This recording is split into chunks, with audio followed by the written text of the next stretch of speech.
21-year-old UWM student Nathan Potter was shot to death in a robbery last July as he walked to his River West apartment after a night out. He wasn't carrying any money. Judge, there's nothing that can be said to bring back our Nathan. At his sentencing today, 19-year-old Shondell Jackson was facing a mandatory life term for pulling the trigger, but hoped for a chance at parole, a hope dashed by Judge Rebecca Dallett, who gave him life without parole, sparking the outburst.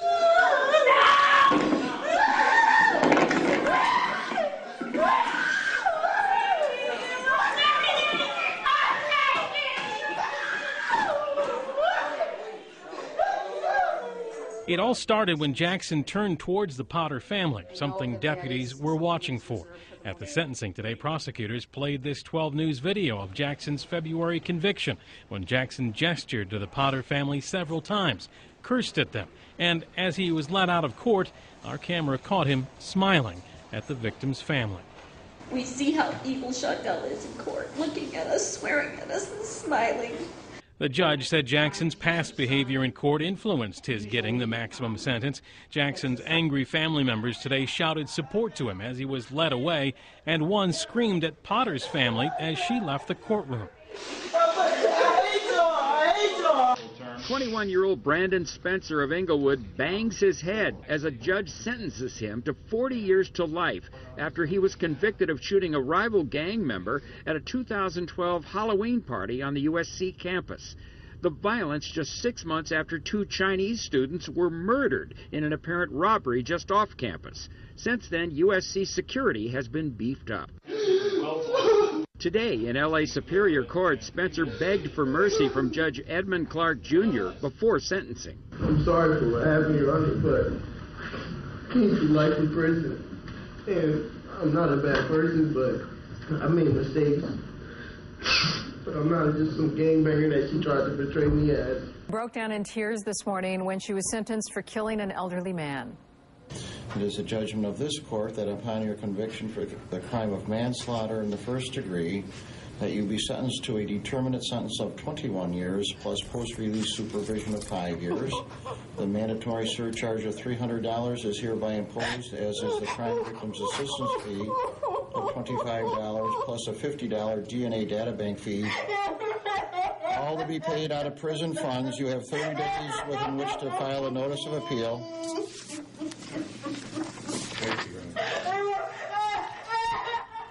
33-year-old April Stone, as you just saw and heard sobbing, was sentenced to 21 years to life in prison for first-degree manslaughter. She pleaded guilty to killing 72-year-old Lincoln Burks during a robbery at his Cornwall Avenue apartment back in January. Jaleel Smith Riley admitting to the crime. He confessed, pleaded guilty, then tried to drop that plea today. Judge Carl Kubicki did not let that happen. Smith Riley was sentenced after families gave statements, his family asking for mercy, her family asking for a life sentence. He took her from me. The judge sentenced Smith Riley to life in prison without parole for Brooks' murder, and more time after that for shooting Martin, and still more time for using a gun. Smith Riley collapsed to the floor. The Ohio Department of Corrections, mandatory and consecutive underlying offenses. All those counts are consecutive each other. Colgan Prep for time served, amount of 349 days. The families say this was the first step toward. And as such, the court finds it appropriate that each be sentenced to the State Department of Corrections for a period of life. You will get credit for any of the time that you've served.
significant burn pattern, as he described it. It could have been alcohol, it could have been something else that gets consumed by the fire, but a significant burn pattern shows that there is something significant and intentional.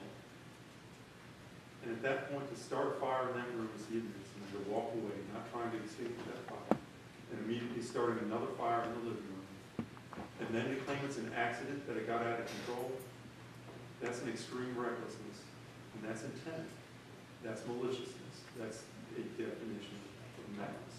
And as you walk away from a fire that you've just lit in another room with a small baby, walk into the front room, light that fire, and then leave the residence standing outside watching it burn till it becomes too much to go back in. That's malice. And so malice is here in both counts, because all that murder requires is malice of forethought and your fascination with fire, to watch that burn, knowing that that child was in there that was going to die, and not calling 911, not saving that child when he could have, and not having started the fires in the first place. He has to take responsibility. And so there's much more here than probable cause. So I would ask the court to find probable cause and both charges in this case. All right. Thank you, Mr. Thompson. All right. Mr. Holzclaw, you and your attorneys just come forward.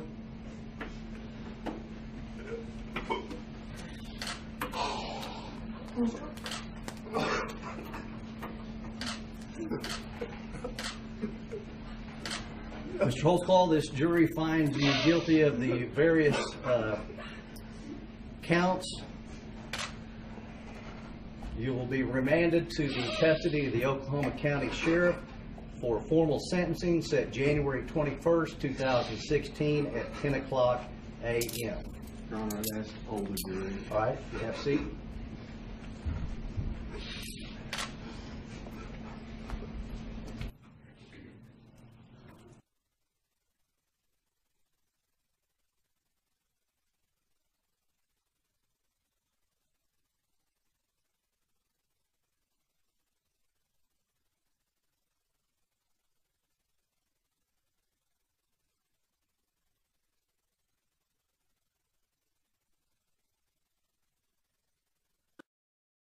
I understand, you know, what I did is a terrible thing, but I wasn't the only one in this situation. For the first time ever, accused cop killer Ashford Thompson breaks down in the courtroom. With tears streaming down his face, he told the judge he's frustrated with the legal process. I still don't have copies of the things that I've asked for. I don't have a copy of anything. I don't even know what the prosecutor's going to use against me. Well,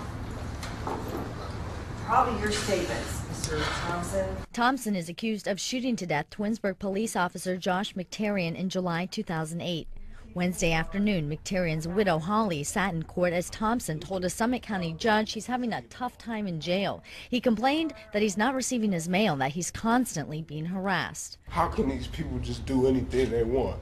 They don't even follow their command the right way. I've been harassed for I don't know how long. I'm trying to hold it in just to get this over with. Thompson has been through a number of lawyers. His current attorney, Kerry O'Brien, told the judge he's planning on filing an additional 40 motions. The judge agreed to give him one more week to prepare. Faced with the death penalty, an exasperated Thompson told the judge he worried about getting a fair trial. Your Honor, just execute me there because I can't get any kind of justice. I'm tired. I'm at the end of my rope. Well, what can I do? In Summit County, Elisa Amigo, Fox 8 News.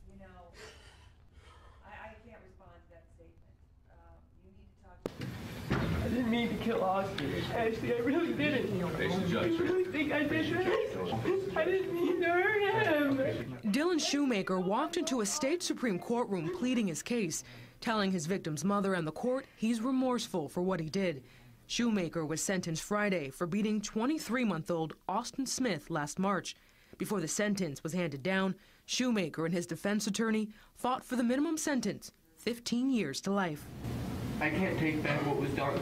I wish I could. I would give my life for Austin. I loved him a lot. Austin Smith was completely defenseless. That's a given. But there were other dynamics at work there, including my client's inability to either control his anger or frustration, and his inexperience in babysitting.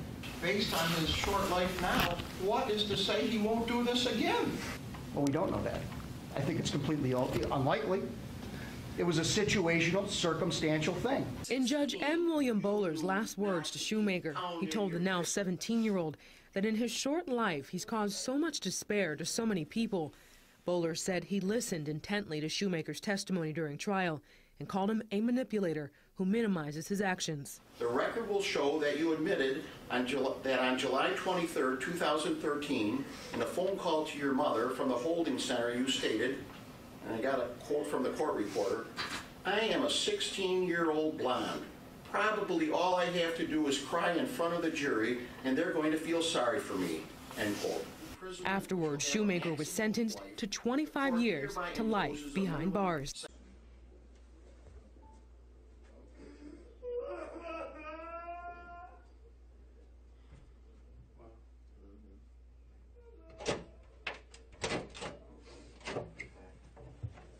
Friends and family gathered to remember a mother police say was killed by her own son.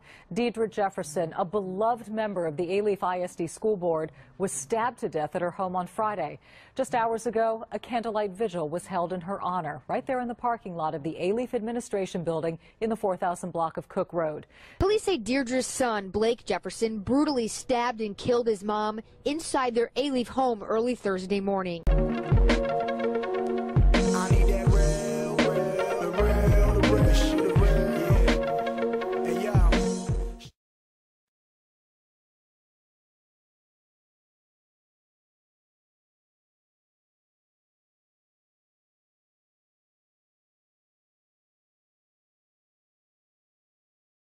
Lily was the daughter every parent wishes for: hardworking, humble, loyal, courageous, funny, loving, kind, beautiful, and intelligent. She was the definition of perfection. She was not only my daughter, she was my best friend. What you get to speak to your mother and to your family, my daughter's not coming back.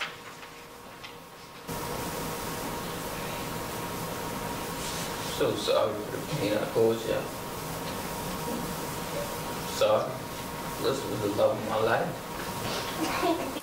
I just think the case can be summed up in 4 words. Alyssa Johnson is dead because you, Mr. McDonald, are a coward.